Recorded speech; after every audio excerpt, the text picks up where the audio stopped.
Oh, cool. I've been waiting on this one for a while. This is the Crow. How do I drive this thing? Arrow keys? Really? Who does that anymore? Oh, thank the Lord, the nightmare's over. Oh God, not again! This is The Crew, an open-world MMO racing game, and it throws you right into the action. Thanks, jackasses. Now, I've always enjoyed racing games, mostly because I'm pretty good at them if I do say so myself. Whoops, sorry. Pull!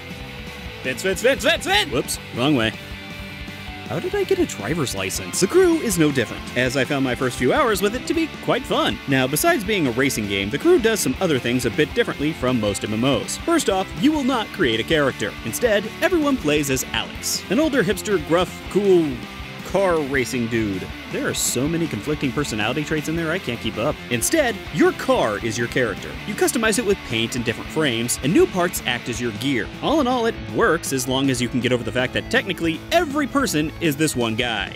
Seriously, you couldn't have just let us create a character. And second, this wouldn't be a racing game without story. Now, this may sound like a plotline from a well-known car racing movie franchise, but it's different. You play a criminal who is framed for your brother's murder, but the FBI knows you didn't do it. So to clear your name, they ask you to join the FBI and work your way up in an underground racing criminal organization. Okay, it's pretty f***ing similar. Originality's hard. The gang is called the 510 Motor Club, which sounds more like a retirement home car enthusiast group than it does a gang of ruthless thugs, but what do I know? And every member has a rank that they've cleverly named after engines. The V2s, the V4s, the V6s, and the V8s. They're just that cool. They also use those ranks in conversation. All the time, V6s. I like to make them welcome with a gift or two. I take it back, they're lame. Anywho, after we get that pesky plot out of the way, you'll be given a few cars to choose from, but with my 5-year-old son watching, I was forced to pick Bumblebee, who was very disappointed that I couldn't transform and has stated he will never forgive me. Thanks, Ubisoft! I'm stuck with a car that handles like a rhinoceros, and my son hates me. I just can't win, can I? But the real game starts when you head out into the open world. You'll use your world map to select missions, and then this nice waypoint thing will lead you straight to them. Let's just hope it's not run by Apple Maps. Am I right? Am I right? What do you mean it's been too long to make that joke? Well, how the f was I supposed to know? I don't keep up on this shit.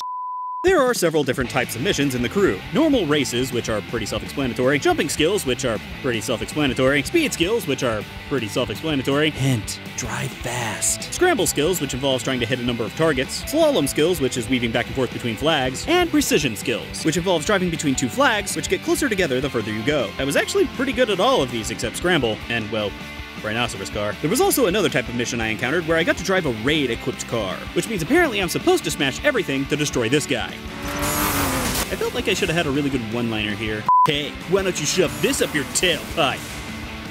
No. Better call a medic, because your transmission is shot. No. You're gonna need food stamps, because your car be broke. You better get your ride checked. It looks like a wreck. I'll come back to it. You also get to go off-road.